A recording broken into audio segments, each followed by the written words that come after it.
Hi friends, good afternoon and welcome back to my channel Arpita Shetty's Kannada vlogs. ಎಲ್ಲರೂ ಹೇಗಿದ್ದೀರಾ?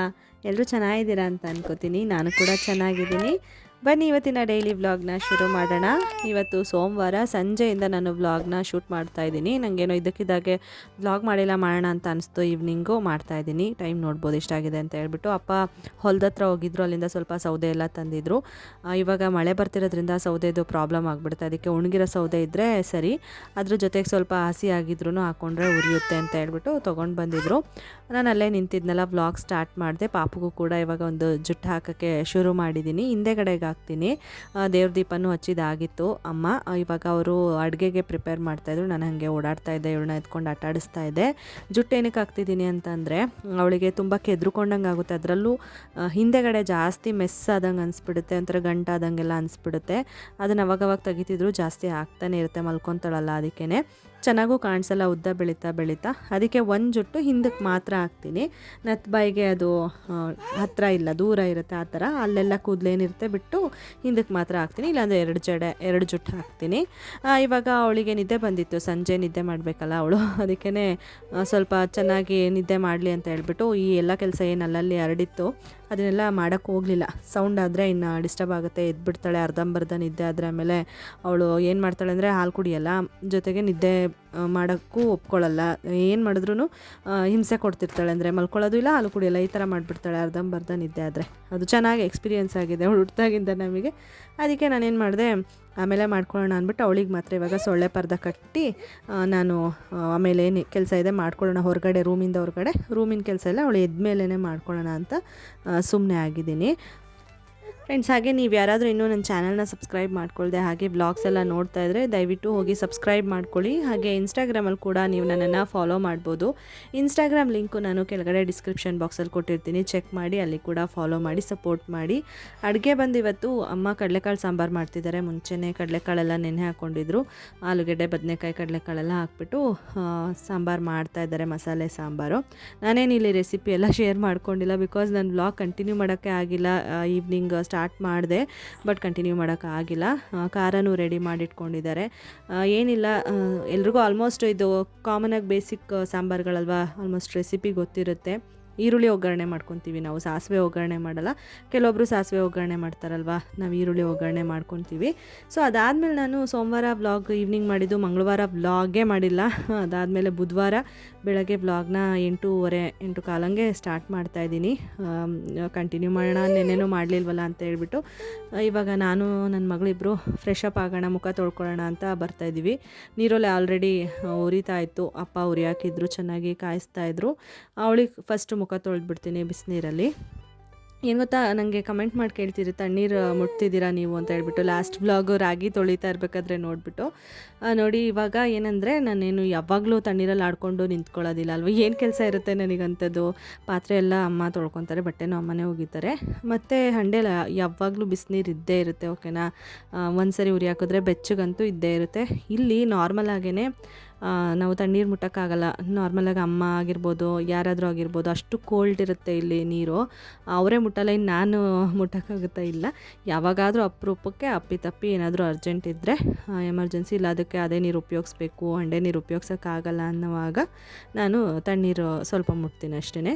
ಆದ್ಬಿಟ್ರೆ ಏನು ನಾನು ನೀರಲ್ಲೆಲ್ಲ ಆಡೋಕ್ಕೆ ಹೋಗಲ್ಲ, ಅಷ್ಟು ಚಳಿ ಆಗ್ತಿರುತ್ತೆ ಇಲ್ಲಿ ಅಷ್ಟೇ. ಅದರಿಂದ ಏನು ಮಗುಗೆ ನಾನು ಎಕ್ಸ್ಪೀರಿಯೆನ್ಸ್ ಮಾಡಿಲ್ಲ ಕೋಲ್ಡ್ ಆಗೋದು ಆ ಥರ ಎಲ್ಲ. ಆ್ಯಕ್ಚುಲಿ ಅದಕ್ಕೆಲ್ಲ ಬೇರೆ ಬೇರೆ ರೀಸನ್ಸ್ ಇರುತ್ತೆ. ಸ್ಟಾರ್ಟಿಂಗಲ್ಲಿ ತುಂಬ ಸೆನ್ಸಿಟಿವ್ ಇರ್ತೀವಿ, ಇಮ್ಯುನಿಟಿ ಸಿಸ್ಟಮು ವೀಕ್ ಇರುತ್ತೆ ಅಂತ ಹೇಳ್ಬಿಟ್ಟು ತಣ್ಣೀರು ಮುಟ್ಟಿ ನಮಗೆ ಜ್ವರ ಬಂದರೆ ಮಗುಗೂ ಸ್ಪ್ರೆಡ್ ಆಗುತ್ತೆ, ಆ ಥರ ಎಲ್ಲ ಏನೇನೋ ರೀಸನ್ಸಿಂದ ಅದನ್ನು ಹೇಳಿರ್ತಾರೆ, ತಣ್ಣೀರು ಮುಟ್ಟಬಾರ್ದು ಅಂತ ಹೇಳ್ಬಿಟ್ಟು. ಸೊ ಹಾಗಾಗಿ ಅದರಿಂದ ನನಗೇನು ಎಕ್ಸ್ಪೀರಿಯೆನ್ಸ್ ಆಗಿಲ್ಲ, ಮಗುಗೆ ತೊಂದರೆ ಆಗಿದೆ ಅನ್ನೋ ಥರ ಎಲ್ಲ. ನಾರ್ಮಲಾಗಿ ಅವಾಗಿಂದನೂ ಇದೇ ಥರನೇ. ಅಲ್ಲಿ ನಮ್ಮ ಮನೇಲಿ ಇದ್ದಾಗಂತೂ ಫುಲ್ಲು ಟೆಂಪ್ರೇಚರ್ ಅವಾಗೆಲ್ಲ ಸಿಕ್ಕಾಬಟ್ಟೆ ಬಿಸಿಲು, ಮಳೆನೇ ಇರಲಿಲ್ಲ. ನೀವೇ ನೋಡಿ, ಫೆಬ್ ಟೈಮಲ್ಲಿ 41 ಡಿಗ್ರಿ ಸೆಂಟಿಗ್ರೇಡು, 40 ಡಿಗ್ರಿ ಸೆಂಟಿಗ್ರೇಡ್ ಇರ್ತಿತ್ತು ಟೆಂಪ್ರೇಚರು. ಫುಲ್ ಮನೆಯೇ ಕಾದೋಗ್ತಿತ್ತು. ಅದು ನಮ್ಮದು ಫಸ್ಟ್ ಫ್ಲೋರ್ ಅಲ್ವಾ, ಮೇಲೆ ಮನೆ ಇಲ್ಲ, ಸೈಡಲ್ಲೂ ಮನೆಗಳಿಲ್ಲ, ಬಿಸಿಲೆಲ್ಲ ಒಡೆದು ಗೋಡೆಗಳಿಗೆ ಫುಲ್ಲು ಕಾವು ಆಗಿ. ನಾರ್ಮಲಾಗಿ ಕಿಚನಲ್ಲೂ ನೆಲ್ಲಿ ಇದೆಯಲ್ಲ, ಅಲ್ಲಿನೂ ಬಿಸಿನೀರೇ ಬರ್ತಿತ್ತು. ಮಾಮೂಲಿ ತಣ್ಣೀರು ಬರೋ ಕಡೆ ಮತ್ತು ಸೋಲಾರ್ ವಾಟರ್ ಬರೋ ಕಡೆ ಎಲ್ಲ ಒಂದೇ ಥರ ಬರ್ತಿತ್ತು. ಗಿಡಕ್ಕೆ ನೀರು ಹಾಕಬೇಕು ಅಂತಂದರೆ ನೈಟ್ ಹಿಡ್ದು ಹಾಕಬೇಕಾಗಿತ್ತು, ಇಲ್ಲ ಹಿಡಿದ್ಬಿಟ್ಟು ಅದು ಆರೋವರೆಗೂ ಕಾದಿದ್ದು ಹಾಕಬೇಕಾಗಿತ್ತು. ಆ ಥರ ಆಗಿತ್ತು. ಆವಾಗೆಲ್ಲಿ ನಾನು ತಣ್ಣೀರು ಮುಟ್ತೀನಿ ಅಂದರೂ ತಣ್ಣೀರು ಸಿಗ್ತಿರಲಿಲ್ಲ, ಆ ಥರ ಆಗ್ಬಿಟ್ಟಿತ್ತಲ್ಲಿ. ಸದ್ಯ ಆ ಸೆಕೆಗೆ ತಣ್ಣೀರು ಕುಡಿದ್ಬಿಡೋಣ ಅಂತ, ತಣ್ಣೀರು ಸ್ನಾನ ಮಾಡಿಬಿಡೋಣ ಅಂತ ಅನ್ನಿಸ್ತಿತ್ತು. ನಿಜವಾಗ್ಲೂ ಅಷ್ಟು ನಾನು ಆವಾಗ ಫೇಸ್ ಮಾಡಿದ್ದು ಸಖತ್ತು ಸೆಕೆ ಆಗ್ತಿತ್ತು. ಇದು ನನ್ನ ಒಬ್ಬಳೆ ಎಕ್ಸ್ಪೀರಿಯೆನ್ಸ್ ಅಲ್ಲ, ನನ್ನ ಫ್ರೆಂಡ್ ಕೂಡ ಈ ಥರ ಎಕ್ಸ್ಪೀರಿಯೆನ್ಸ್ ಮಾಡಿ ನನ್ನ ಹತ್ರ ಶೇರ್ ಮಾಡಿಕೊಂಡ್ಳು. ಆವಾಗ ಅಂದ್ಕೊಂಡೆ ಮೇ ಬಿ ಸೆಕ್ಷನ್ ಆಗಿರುತ್ತಲ್ಲ, ಆ ಟೈಮಲ್ಲಿ ನಮಗೆ ಮೆಡಿಕೇಷನ್ಸು ಎಲ್ಲ ಕೊಟ್ಟಿರ್ತಾರೆ, ಅದರಿಂದನೂ ಈ ಥರ ಏನಾದರೂ ಸ್ವಲ್ಪ ದಿನ ಆಗ್ಬೋದು. ಅದ್ರ ಜೊತೆಗೆ ಟೆಂಪ್ರೇಚರು ಜಾಸ್ತಿ ಇತ್ತು ಆ ಟೈಮಲ್ಲಿ, ಅದಕ್ಕೆ ಹಂಗೆ ಆಯ್ತೇನೋ ಅಂತ ನಿಜವಾಗ್ಲೂ ಹೇಳ್ಬೇಕಂದ್ರೆ ಸಖತ್ತು ಹಿಂಸೆ ಆಯಿತು ನನಗೆ ಸೆಕೆ ವಿಷಯದಲ್ಲಿ ಆ ಟೈಮಲ್ಲಿ. ಬಟ್ ಇವಾಗ ಆ ಥರ ಎಲ್ಲ ನನಗೇನು ಫೀಲ್ ಆಗ್ತಿಲ್ಲ, ಆರಾಮಾಗೇ ಇದ್ದೀನಿ. ಇವಾಗ ಪಾಪುಗೆ ಸ್ವಲ್ಪ ನೀರು ಕಾಯಿಸೋಣ ಅಂದರೆ ಸ್ಟೆರಿಲೈಸ್ ಮಾಡಿ ಇಟ್ಕೊಂಡ್ಬಿಡ್ತೀನಿ. ನೀರು ಚೆನ್ನಾಗಿ ಕುದಿಸ್ಬಿಟ್ಟು ಇಟ್ಬಿಡ್ತೀನಿ ಆರಕ್ಕೆ. ಆಮೇಲೆ ಅವಳಿಗೆ ಬೇಕಾದಾಗ ಕುಡ್ಸೋದಕ್ಕೆಲ್ಲ ಯೂಸ್ ಮಾಡೋಕ್ಕೆ ಸರಿ ಹೋಗುತ್ತೆ ಅಂತ ನನ್ನ ತಮ್ಮ ಎತ್ಕೊಂಡು ಹೋದ ಪಾಪುನ. ಮೊಸರು ಹೆಪ್ಪಾಕಿದ್ವಿ ಮನೆಯಲ್ಲೇ, ಹಾಲು ಮಿಕ್ಕಿತ್ತು ಅಂತ ಹೇಳ್ಬಿಟ್ಟು ಚೆನ್ನಾಗಿ ಗಟ್ಟಿಗೆ ಹೆಪ್ಪಾಗಿದೆ. ಇವಾಗ ಟವಲ್ಗಳು ನಾನು ಪಾಪು ಉಪಯೋಗಿಸಿದ್ದು ಅಲ್ಲೇ ಫೋಲ್ಡ್ ಮಾಡಿ ಒಣಗಾಕ್ತಾಯಿದ್ದೀನಿ ಚಿಕ್ಕದಾಗಿ. ಜಾಸ್ತಿ ಏನು ಒದ್ದೆ ಆಗಿಲ್ಲ ಅಂತ ಹೇಳ್ಬಿಟ್ಟು ಮತ್ತೆ ಹೇಗಿದ್ರು ಇವಾಗ ಯೂಸ್ ಮಾಡ್ತೀವಲ್ವ ಅಂತ ಹೇಳ್ಬಿಟ್ಟು ಅಲ್ಲಲ್ಲೇ ಒಣಗಾಕ್ತಾ ಇದ್ದೀನಿ. ಎಲ್ಲ ಕಡೆನೂ ಬಟ್ಟೆ ಫಿಲ್ ಆಗಿಬಿಟ್ಟಿದೆ. ಹೊರಗಡೆ ಹಾಕೋಣ ಅಂತಂದರೆ ಅಲ್ಲಿ ಮಳೆ ಬರುತ್ತೆ ಹೋಗುತ್ತೆ, ಇದ್ದಿದ್ದು ಒದ್ದೆ ಆಗಿಬಿಡುತ್ತೆ. ಮುಂದೆ ಎಲ್ಲ ಅರ್ಧಂಬರ್ಧ ಒಣಗಿರೋದು, ಮುಕ್ಕಾಲು ಭಾಗ ಒಣಗಿರೋ ಬಟ್ಟೆಗಳು ಒಣಗಾಕಿರ್ತೀವಿ ಮನೆ ಒಳಗೆ. ಅದಕ್ಕೆ ಇಲ್ಲೇ ಮ್ಯಾನೇಜ್ ಮಾಡಿ ಹಾಕ್ತಾಯಿದ್ದೀನಿ ಅಷ್ಟೇ. ಇಲ್ಲಾಂದರೆ ಹೊರಗಡೆ ತೊಗೊಂಡೋಗಿ ಹಾಕ್ಬಿಡ್ತೀನಿ ನಾನು, ಬಿಸಿಲಿರುತ್ತೆ ಅಂತೇಳಿ. ನೋಡಿ ಇವಾಗ ನೀರು ಮಳ್ಳೋದಕ್ಕೆ ಶುರು ಆಯಿತು. ಮೀನ್ವೇಲ್ ನಾನು ಹಾಲು ಕಾಯೋದಕ್ಕೆ ಕೂಡ ಇಟ್ಟಿದ್ದೀನಿ, ಕಾಫಿ ಮಾಡೋಣ ಅಂತ. ಪಾಪು ನನ್ನ ತಮ್ಮನ ಹತ್ರ ಇದ್ಲು, ಅವಳು ಸ್ವಲ್ಪ ಹೊತ್ತೇ ಇರೋದು, ಜಾಸ್ತಿನೂ ಇರೋದಿಲ್ಲ. ಸರಿ ಇವಾಗ ಅವಳು ಮಲ್ಕೊಂಡ್ಲು. ನಾನು ಇದು ಬ್ರೇಕ್ಫಾಸ್ಟಿಗೆ ರೆಡಿ ಮಾಡೋಣ ಅಂತ ಹೇಳ್ಬಿಟ್ಟು ರೆಡಿ ಮಾಡ್ತಾಯಿದ್ದೀನಿ. ಅಂದರೆ ಅಮ್ಮ ಆಲ್ರೆಡಿ ಇದು ರವೆ ದೋಸೆ ಮಾಡೋಣ ಅಂತ ಹೇಳ್ಬಿಟ್ಟು ರವೆ ಎಲ್ಲ ಗ್ರೈಂಡ್ ಮಾಡಿಬಿಟ್ಟು ಇಟ್ಟಿದ್ರು. ನಾನು ಇವಾಗ ಅದಕ್ಕೆ ಹಂಗೆ ಪ್ಲೇನ್ ಮಾಡೋಣ ಅಂದರೆ ಬೇಡ ಅಮ್ಮ ಚೆನ್ನಾಗಿರಲ್ಲ, ಒಂದು ಈರುಳ್ಳಿ ಹಾಕ್ಬಿಟ್ಟು ಕೊತ್ತಂಬರಿ ಸೊಪ್ಪು ಕ್ಯಾರೆಟ್ ತುರಿ ಹಾಕ್ಬಿಟ್ಟು ಮಾಡೋಣ ಚೆನ್ನಾಗಿರುತ್ತೆ ಅಂತ ಹೇಳಿದೆ. ಸರಿ ಅಂದ್ಬಿಟ್ಟು ಎಲ್ಲ ಈರುಳ್ಳಿ ಅದೆಲ್ಲ ಕಟ್ ಮಾಡ್ಕೊತಾ ಇದ್ದೀನಿ. ಪಾಪುಗೆ ತಿನ್ಸೋಕ್ಕೆ ಕ್ಯಾರೆಟ್ ಬೇಕು ಅಂದ್ಬಿಟ್ಟು ಅದರಲ್ಲೇ ಒಂದು 5 ಪೀಸಷ್ಟು ನೋಡಿ ರೌಂಡ್ ಪೀಸಷ್ಟು ಕಟ್ ಮಾಡಿ ಇಟ್ಕೊಂಡೆ. ಅವಳು 5 ಪೀಸು ತಿನ್ನೋದು ಗ್ಯಾರಂಟಿ ಇಲ್ಲ, ಎಷ್ಟು ತಿಂತಾಳೋ ತಿನ್ನಲಿ, ಮಿಕ್ಕಿದ್ದು ನನಗೆ ಅಂತ ಅಂದ್ಬಿಟ್ಟು 5 ಪೀಸ್ ಮಾಡಿ ಇಟ್ಕೊತೀನಿ. ಸೊ ಇವಾಗ ಅದು ಕ್ಯಾರೆಟ್ ಎಲ್ಲ ತುರ್ಕೋತಾ ಇದ್ದೀನಿ. ಕೌಂಟರ್ ಟಾಪ್ ಮೇಲೆ ಕ್ಲೀನಾಗಿರುತ್ತೆ. ಅಮ್ಮ ಎಲ್ಲ ಆಲ್ರೆಡಿ ಬೆಳಗ್ಗೆ ಎದ್ದು ಕ್ಲೀನ್ ಮಾಡಿರ್ತಾರೆ. ಅಲ್ಲೇ ತುರಿದು ಹಾಕ್ಕೊಂಡೆ. ಇನ್ನು ಚಾಪಿಂಗ್ ಬೋರ್ಡು ಅದನ್ನು ತಿರ್ಗಾ ಜಾಸ್ತಿ ಯೂಸ್ ಮಾಡಲ್ಲ ಅಲ್ವಾ, ಅದು ತಿರ್ಗಾ ತೊಳೆದು ಯೂಸ್ ಮಾಡಿ ಮತ್ತೆ ಎತ್ತಿಡಬೇಕು. ಇಲ್ಲೇ ಮಾಡು ಅಂತ ಹೇಳಿದ್ರು ಅಮ್ಮ. ಸರಿ ಆಯಿತು, ಇದ್ರ ಮೇಲೆ ಕಟ್ ಮಾಡ್ತೀನಿ ಬಿಡಿ ಅಂದ್ಬಿಟ್ಟು ಮಾಡಿದೆ. ನನಗೆ ಆ್ಯಕ್ಚುಲಿ ಏನು ಗೊತ್ತಾ, ಈ ಥರನೇ ಅಭ್ಯಾಸ ಆಗಿಬಿಟ್ಟಿದೆ. ಅಲ್ಲೂ ನಮ್ಮ ಮನೆಯಲ್ಲೂ ನಾನು ಹೀಗೆ ಮಾಡೋದು. ನಾನು ಕಾಯಿ ತುರೆಮಣೆ ಎಲ್ಲ ತೊಗೊಂಡು ಮಾಡಲ್ಲ, ಚಾಪಿಂಗ್ ಬೋರ್ಡ್ ಹಾಕ್ಕೊಂಡು ಮಾಡಿಬಿಡ್ತೀನಿ. ಬಟ್ ಇಲ್ಲ ಅಮ್ಮ ಚಾಪಿಂಗ್ ಬೋರ್ಡ್ ಯೂಸ್ ಮಾಡಲ್ಲ. ಅವ್ರೇನೇ ಇದ್ದರೂ ಕಾಯಿ ತುರೆಮಣೆನಲ್ಲೇ ಎಲ್ಲ ಕಟ್ ಮಾಡೋದು ಎಲ್ಲ ಮಾಡೋದು. ನಂಗೆ ಅಭ್ಯಾಸ ಇಲ್ವಲ್ಲ, ಅದಕ್ಕೆ ಈ ಥರ ಮಾಡ್ತೀನಿ. ಹಂಗೂ ಅಮ್ಮ ಮೇಲೆಲ್ಲ ಸ್ಲ್ಯಾಬೆಲ್ಲ ಗಲೀಜು ಮಾಡ್ತಾಳೆ ಅಂತ ಅಂತಿರ್ತಾರೆ. ಬಟ್ ಆಮೇಲೆ ಕ್ಲೀನ್ ಮಾಡ್ತೀನಿ ಅಲ್ವಾ, ಅದಕ್ಕೆ ಸುಮ್ಮನೆ ಆಗ್ತಾರೆ. ಇವಾಗ ನೋಡಿ ರೆಡಿ ಆಯಿತು. ಅದಾದಮೇಲೆ ಬ್ರೇಕ್ಫಾಸ್ಟ್ ಎಲ್ಲ ಆಯಿತು. ನಾನು ವ್ಲಾಗ್ನ ಸ್ಟಾಪ್ ಮಾಡಿಬಿಟ್ಟಿದ್ದೆ. ಈಗ ಮತ್ತೆ 12 o'clock ಹಂಗೆ ಕಂಟಿನ್ಯೂ ಮಾಡ್ತಾಯಿದ್ದೀನಿ. ಸಾಂಬಾರು ಮಾಡ್ತಾಯಿದ್ದಾರೆ, ತರಕಾರಿ ಬೇಳೆ ಸಾಂಬಾರು ಮಾಡ್ತೀನಿ ಅಂತ ಹೇಳ್ಬಿಟ್ಟು ಮಾಡ್ತಾಯಿದ್ದಾರೆ.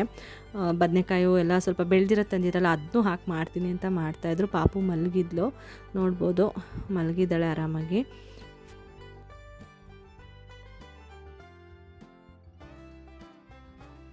ಅದಾದಮೇಲೆ ಮೂವಿ ಬರ್ತಾಯಿತ್ತು, ಅಮ್ಮ ನೋಡ್ತಾಯಿದ್ರು. ನಾನು ಅವ್ರ ಜೊತೆ ಕೂತ್ಕೊಂಡು ನೋಡ್ತಾಯಿದ್ದೆ. ಅವಳು ಮಲಗಿದ್ಲಲ್ಲ ಅಂತ ಹೇಳ್ಬಿಟ್ಟು ದೀಪ ಎಲ್ಲ ಹಚ್ಚಿದ್ದೆ. ಸ್ವಲ್ಪ ಲೇಟ್ ಆದರೂ ಪರವಾಗಿಲ್ಲ ಅಂತ ಹಚ್ಬಿಟ್ಟೆ.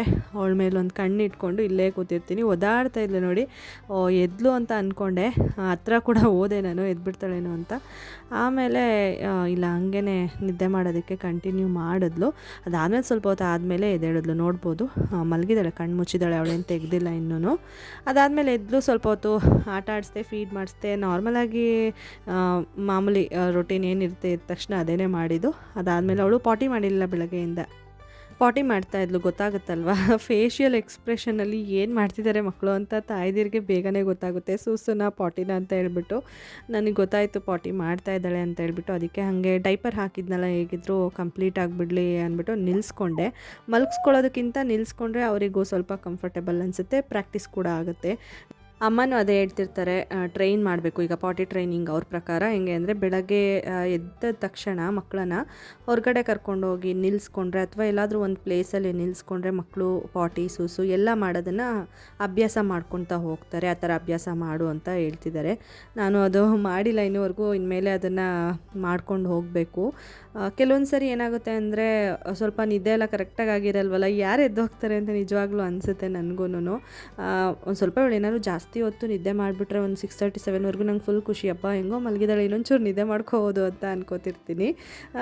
ಇಲ್ಲ ಅಂದರೆ 5:35ಗೆ ಎದ್ದರೆ ಸ್ವಲ್ಪ ಕತ್ಲೆ ಎಲ್ಲ ಇರುತ್ತೆ. ಆಮೇಲೆ ನಾನು ಇನ್ನೂ ಕತ್ಲೆ ಇದೆ ಬಿಡು, ಇನ್ನೂ ಸ್ವಲ್ಪ ಹೊತ್ತು ಆಟಾಡ್ಸೋಣ, ಇಲ್ಲೇ ಇರೋಣ ಅನ್ನೋಷ್ಟೊತ್ತಿಗೆ ಅವಳು ಪಾಟಿನೇ ಮಾಡಿಬಿಟ್ಟಿರ್ತಾಳೆ ಅಲ್ಲೇ. ಸೊ ಹಂಗಾಗಿ ಅದು ಸ್ಟಾರ್ಟ್ ಮಾಡಬೇಕು ನಾನು ಆದಷ್ಟು ಬೇಗ.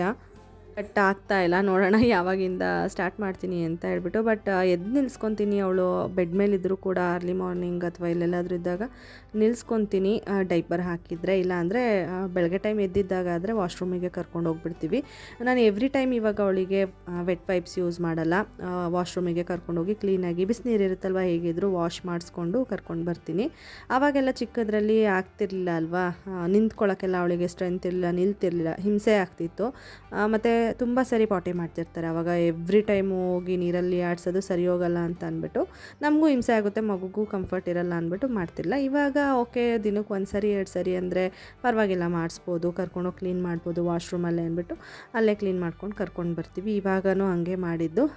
ಹಾಗಾಗಿ ನೀಟಾಗಿ ಒರೆಸ್ತಾ ಇದ್ದೆ, ಒದ್ದೆ ಇರುತ್ತೆ ಅಂತ ಹೇಳ್ಬಿಟ್ಟೆಲ್ಲ ಒರೆಸ್ತಾ ಇದ್ದೆ. ಕ್ಯಾಮ್ರಾ ಇಟ್ಟಿದ್ನಲ್ಲ, ಅವಳು ಸ್ವಲ್ಪ ಲೈಟ್ಸ್ ಎಲ್ಲ ಇರುತ್ತಲ್ವ, ಅದು ಏನೋ ಇದೆ ಅಂತ ಅವಳಿಗೆ ಕ್ಯೂರಿಯಾಸಿಟಿ, ಅದಕ್ಕೆ ಅದನ್ನು ಎತ್ಕೊಳ್ಳೋಕ್ಕೆ ಹೋಗ್ತಾ ಇದ್ಲು.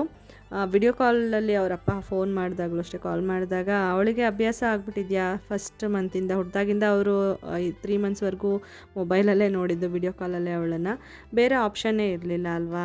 ಅದಕ್ಕೇ ಅದು ಅಭ್ಯಾಸ ಆಗಿದೆ ಅವಳಿಗೆ. ಏನೋ ಕಾಲ್ ಬಂದಿರ್ಬೋದು, ಅಪ್ಪ ಫೋನ್ ಮಾಡಿರ್ಬೋದು ಅಂದ್ಕೊತಾಳೋ ಏನೋ ಮನಸ್ಸಲ್ಲಿ ಗೊತ್ತಿಲ್ಲ, ಒಟ್ಟು ಅವಳು ಹಿಡ್ಕೊಳಕ್ಕೆ ಹೋಗ್ತಾ ಇದ್ಲು. ಇವಾಗ ನೋಡಿ ಅವಳ ಜೊತೆ ಸ್ವಲ್ಪ ಹಾಗೆ ಆಟ ಆಡಿಕೊಂಡು ಮಾತಾಡಿಸ್ಕೊಂಡು, ಅಮ್ಮನೂ ಅಲ್ಲೇ ಇದ್ದರು, ಅವ್ರ ಜೊತೆನೂ ಹಾಗೆ ಮಾತಾಡಿಕೊಂಡು ಟೈಮ್ ಸ್ಪೆಂಡ್ ಮಾಡಿದೆ. ಇವಾಗ ಅವಳಿಗೆ ಡೈಪರ್ ಅಥವಾ ಕ್ಲಾತ್ ಡೈಪರ್ನ ಹಾಕ್ತೀನಿ. ಆಮೇಲೆ ಒಂದು ಸ್ವಲ್ಪ ತಲೆ ಎಲ್ಲನೂ ಜುಟ್ಟೆಲ್ಲ ಹಾಕೋಣ ಮತ್ತೆ ಅಂತ. ಎಷ್ಟು ಸರಿ ಜುಟ್ಟು ಹಾಕ್ತೀನಿ, ಎಷ್ಟು ಸರಿ ತೆಗಿತೀನಿ ಅಂತ ಕೌಂಟ್ ಇಲ್ಲ, ಯಾಕೆಂದರೆ ಮಲಗಿಸ್ದಾಗ ಒತ್ತುತ್ತೆ ಅಂತ ರಿಮೂವ್ ಮಾಡ್ತೀನಿ, ಮತ್ತೆ ಎದ್ದಾಗ ಹಾಕ್ತೀನಿ, ಈ ಥರನೇ ಮಾಡ್ತಾ ಇರ್ತೀನಿ. ಇವಾಗಲೂ ನೋಡ್ಬೋದು ಅಮ್ಮ ಎತ್ಕೊಂಡಿದ್ರಲ್ಲ, ಹಿಡ್ಕೊಳ್ಳಿ ಹಾಕ್ತೀನಿ ಹಿಂದಕ್ಕೆ ಒಂದು ಜುಟ್ಟು ಅಂತ ಹಾಕ್ತಾಯಿದ್ದೀನಿ. ನೀವೇ ಅಬ್ಸರ್ವ್ ಮಾಡಿರ್ತೀರಿ ಎಷ್ಟು ಹಿಂದೆಗಡೆ ಕೂದಲು ಇದೆ, ಅದನ್ನು ಹಾಗೆ ಬಿಟ್ಟರೆ ನಿಜವಾಗ್ಲೂ ಚೆನ್ನಾಗಿ ಕಾಣಲ್ಲ. ಅದಕ್ಕೇ ಈ ಥರ ಅಭ್ಯಾಸ ಮಾಡಿಸೋಣ ಅಂತ ಮುಂದೆಯಿಂದ ತೊಗೋತೀನಿ. ಬಟ್ ಮುಂದೆ ಇರೋ ಕೂದಲಲ್ಲಿ ಗಂಟ ಸಿಗೋದಿಲ್ಲ ಆಯಿತಾ, ಜಸ್ಟ್ ಒಂಚೂರು ಸೈಡಲ್ಲಿರೋದು ಮತ್ತು ಹಿಂದೆ ಇರೋದು ಕೂದಲು ಸಿಗುತ್ತೆ, ಒಂದು ಕೋಳಿ ಜುಟ್ಟು ಆಗುತ್ತೆ ಅಷ್ಟೇ. 2 ಜುಟ್ಟೂ ಹಾಕ್ಬೋದು, ನಾನು ಜಾಸ್ತಿ 1 ಜುಟ್ಟೇ ಹಾಕ್ತೀನಿ. ಬಿಚ್ಕೊತಾ ಇರ್ತಾಳಲ್ವ, ಪ್ರತಿ ಸರಿ 2 ಜುಟ್ಟು ಹಾಕಿದ್ರೆ ನನಗೂ 2 ಹಾಕೋಕ್ಕೆ, ಅವಳಿಗೆ ಹಾಕೋಕ್ಕೆ ಹಿಂಸೆ ಇಲ್ಲ, ಅವಳು ಹಾಕ್ಸ್ಕೊಳ್ಳಲ್ಲ, ಅದೇ ಹಿಂಸೆ. ಅದಕ್ಕೆ ಒಂದಾದರೆ ಪಟ್ಟಂತ ಹೆಂಗೋ ಹಾಕ್ಬಿಡ್ಬೋದು. ಇನ್ನು ಸ್ವಲ್ಪ ಕೂದಲು ಉದ್ದ ಬೆಳೆದು ಆದಮೇಲೆ 2 ಜುಟ್ಟು ಹಾಕೋಣ ಅಂತ. ಹಂಗೂ ಕೆಲವು ಸರಿ ಹಾಕ್ತೀನಿ 2 ಜುಟ್ಟು ನಂಗೆ ಇಷ್ಟ ಆದಾಗ. ಈಗ ಸದ್ಯಕ್ಕೆ ಒಂದೇ ಹಾಕಿದ್ದೀನಿ. ಆವಾಗಲೇ ಮೂವಿ ನೋಡ್ತಾ ಇದ್ವಿ ಅಲ್ವಾ, ಅದನ್ನೇ ನೋಡ್ತಾ ಇದ್ವಿ, ಚೆನ್ನಾಗಿತ್ತು, ನಮಗೂ ಟೈಮ್ ಪಾಸ್ ಆಗುತ್ತೆ. ನಾನು ನಿಜವಾಗ್ಲೂ ಇಲ್ಲಿ TV ನೋಡೋದು ತುಂಬಾ ಕಡಿಮೆ ಮಾಡಿಬಿಟ್ಟಿದ್ದೀನಿ. ನಮ್ಮ ಮನೆಯಲ್ಲಿ ಸಿಕ್ಕಾಪಟ್ಟೆ ಆನಲ್ಲಿ ಇರ್ತಿತ್ತು, ಹಂಗೆ ಓಡಾಡ್ಕೊಂಡು ಮನೆ ಸ್ವಲ್ಪ ಚಿಕ್ಕದಾಗಿದೆ ಅಲ್ವ, ಇಲ್ಲಿಗಿಂತ ನೋಡ್ಕೊತಿದ್ದೆ ಅಲ್ಲೇ. ಜಾಸ್ತಿ ಹಾಲಲ್ಲಿ ಟೈಮ್ ಸ್ಪೆಂಡ್ ಮಾಡ್ತಾಯಿದ್ದೆ. ಅಲ್ಲಿ ರೂಮ್ಗೆ ಜಾಸ್ತಿ ಹೋಗ್ತಿರಲಿಲ್ಲ, ನೈಟ್ ಟೈಮ್ ಮಲ್ಕೊಳಕ್ಕಷ್ಟೇ ಹೋಗ್ತಿದ್ದಿದ್ದು. ಇಲ್ಲಿ ಜಾಸ್ತಿ ರೂಮಲ್ಲೇ ಟೈಮ್ ಸ್ಪೆಂಡ್ ಮಾಡ್ತೀವಲ್ವ, ಅದಕ್ಕೆ ನನಗೆ TV ನೋಡೋ ಇಂಟ್ರೆಸ್ಟೇ ಹೊರ್ಟೋಗಿದೆ, ಇಲ್ಲಿ ನೋಡ್ತಾನೂ ಇಲ್ಲ ನಾನು. ತುಂಬ ಅಪರೂಪ ಅಂತಲೇ ಹೇಳ್ಬೋದು. ಇವತ್ತು ಅಪರೂಪಕ್ಕೊಂದು ಮೂವಿನ ನೋಡ್ತಾ ಇದ್ದೆ, ಇಂಟ್ರೆಸ್ಟ್ ಅನಿಸಿದ್ರೆ ಅದು. ಇವಳು ಸ್ವಲ್ಪ ಆರಾಮಾಗಿದ್ದರೆ ಅದಾದಮೇಲೆ ಇವಳಿಗೆ ಸಿರ್ಲಾಕ್ ಮಾಡೋಣ, ರೈಸ್ ಸಿರ್ಲಾಕ್ ಅಂತ ಹೇಳ್ಬಿಟ್ಟು ಮಾಡ್ತಾಯಿದ್ದೀನಿ. ನೀರು ಕಾಯೋದಕ್ಕಿಟ್ಟೆ, ಮತ್ತು ಸ್ವಲ್ಪ ತಣ್ಣೀರಿಗೆ ಚೆನ್ನಾಗಿ 2 ಸ್ಪೂನಷ್ಟು ರೈಸ್ ಸಿರ್ಲಾಕ್. ಇದು ಹೋಮ್ ಮೇಡ್, ಆಲ್ರೆಡಿ ತೋರಿಸಿದ್ದೀನಿ ನಿಮಗೆ ಹಳೆ ವ್ಲಾಗಲ್ಲಿ, ರೀಸೆಂಟ್ ವ್ಲಾಗಲ್ಲಿ. ಈ ಥರ ಸ್ವಲ್ಪ ತಣ್ಣೀರಿಗೆ ನಾನು 2 ಸ್ಪೂನಷ್ಟು ಸಿರ್ಲಾಕ್ ಹಾಕ್ಕೊಂಡು ಚೆನ್ನಾಗಿ ಮಿಕ್ಸ್ ಮಾಡಿಕೊಂಡು ಸೆಮಿ ಸಾಲಿಡ್ ಥರ ಮಾಡಿಕೊಂಡು ಅದನ್ನು ಈ ಮಳ್ತಾ ಇರೋ ನೀರಿಗೆ ಹಾಕೋತಿದ್ದೀನಿ. ರೀಸನ್ ಏನಂದರೆ ಗಂಟಾಗಬಾರ್ದು ಅಂತ ಹೇಳ್ಬಿಟ್ಟು. ಗಂಟಾಗೋದಿಲ್ಲ ಈ ಥರ ಮಾಡಿದ್ರೆ ಯಾವುದೇ ಕಾರಣಕ್ಕೂ. ಚೆನ್ನಾಗಿ ತಿರುವ್ಕೊತ ಬಂದರೆ ಸ್ವಲ್ಪ ಗಟ್ಟಿಯಾಗ್ತಾ ಬರುತ್ತೆ. ನಾವು ಸ್ಟವ್ ಫ್ಲೇಮ್ನ ಸಿಮ್ಮಲ್ಲೇ ಇಟ್ಕೋಬೇಕು, ಕಡಿಮೆ ಇಟ್ಕೊಂಡೇ ತಿರುವ್ಕೊಂಡು ಬರಬೇಕು. ಪಿಂಚ್ ಆಫ್ ಸಾಲ್ಟ್ ಬೇಕಿದ್ರೆ ಆ್ಯಡ್ ಮಾಡ್ಕೋಬೋದು. ಮತ್ತು ಸ್ವಲ್ಪ ಸ್ಟವ್ ಆಫ್ ಮಾಡಿದ್ಮೇಲೆ ನಾನು ತುಪ್ಪ ಆ್ಯಡ್ ಮಾಡಿಬಿಟ್ಟು ಮಿಕ್ಸ್ ಮಾಡಿದೆ. ಇವಾಗ ಒಂದು ಬೌಲಿಗೆ ಹಾಕ್ಕೊಂಡಿದ್ದೀನಿ ಅವಳಿಗೆ ತಿನ್ಸೋಣ ಅಂತ ಹೇಳ್ಬಿಟ್ಟು. ಇದನ್ನು ಆಲ್ಮೋಸ್ಟ್ ನಾವು 12 ಗಂಟೆ 2 ಗಂಟೆ ಒಳಗಡೆ ಕೊಟ್ಬಿಟ್ರೆ ಒಳ್ಳೆಯದು. ಲಂಚ್ ಟೈಮಲ್ಲಿ ಮಗುಗೆ ಚೆನ್ನಾಗಿ ಡೈಜೆಷನ್ ಆಗುತ್ತೆ, ವೆಯ್ಟ್ ಗೇನಿಂಗ್ ಕೂಡ ಆಗುತ್ತೆ. ಮತ್ತು ನೀವು ಕೊಟ್ಟ ಮೇಲೆ ನೋಡ್ಕೋಬೋದು, ಸಂಜೆವರೆಗೂ ಟೈಮ್ ಇರುತ್ತಲ್ವ ಮಗುಗೆ ಸೆಟ್ ಆಗ್ತಿದೆಯಾ ಏನು ಅಂತ ಹೇಳ್ಬಿಟ್ಟು. 1-2 ದಿನ ಕೊಟ್ಟರೆ ನಿಮಗೆ ಗೊತ್ತಾಗುತ್ತೆ ಪಾಟಿ ಎಲ್ಲ ಮಾಡ್ತಿದ್ದಾರಾ, ಏನು ತೊಂದರೆ ಇಲ್ವಾ ಅಂತ ಹೇಳ್ಬಿಟ್ಟು ನೋಡಿಕೊಂಡು ಕೊಡಬೇಕಾಗುತ್ತೆ. ಅವಳು ಫಸ್ಟ್ ತಿನ್ಸಿದ ತಕ್ಷಣ ಮುಖ ಹೆಂಗೆ ಮಾಡ್ಕೊಂಡ್ಳು ನೋಡಿ. ಆಮೇಲೆ ಸ್ವಲ್ಪ ತಿಂತಾಳೆ. ಫೋರ್ಸ್ ಫೀಡ್ ಅಂತೂ ಮಾಡಬೇಡಿ, ಅವಳು ತೊಗೊಂಡಷ್ಟು ತಿನ್ನೋದಿಲ್ಲ ಆಯಿತಾ. 1 ಸ್ಪೂನ್ ತಿಂದರೆ ಹೆಚ್ಚು, ಇಲ್ಲ ಅಂದರೆ 1.5 ಸ್ಪೂನ್ 2 ಸ್ಪೂನ್ ಅಷ್ಟು ತಿಂತಾಳೆ. ನಾನು ಅಷ್ಟು ಪ್ರಿಪೇರ್ ಮಾಡಿರ್ತೀನಿ ಅಷ್ಟೇ. ನಾನು ಹಿಂಸೆ ಕೊಡೋದಕ್ಕೆ ಹೋಗೋದಿಲ್ಲ, ಎಷ್ಟು ತಿಂತಾಳೋ ತಿನ್ನಲಿ. ಇನ್ನೂ ಇವಾಗ ಅವಳಿಗೆ 6 ಮಂತ್ಸ್ ಕಂಪ್ಲೀಟ್ ಆಗ್ತಾ ಬರ್ತಿದೆ. ಜಾಸ್ತಿ ಅವಳಿಗೆ ಅದು ಕಾಂಪ್ಲಿಮೆಂಟ್ರಿ ಫುಡ್ ಅಷ್ಟೇ, ಫುಲ್ ಅದರಿಂದನೇ ಎಲ್ಲ ಏನಿಲ್ಲ. ಬ್ರೆಸ್ಟ್ ಮಿಲ್ಕ್ ಕೂಡ ಸಿಗುತ್ತೆ ಅಲ್ವಾ ಅವಳಿಗೆ, ಹಾಗಾಗಿ ಓಕೆ ಫೈನಲಿ ನಾನು ಈ ವ್ಲಾಗ್ನ ಎಂಡ್ ಮಾಡ್ತಾಯಿದ್ದೀನಿ. ನಿಮಗೆಲ್ಲ ವ್ಲಾಗ್ ಇಷ್ಟ ಆಗಿದೆ ಅಂತ ಅನ್ಕೋತೀನಿ. ಇಷ್ಟ ಆಗಿದ್ರೆ ದಯವಿಟ್ಟು ಲೈಕ್ ಮಾಡೋದನ್ನು ಮರಿಬೇಡಿ.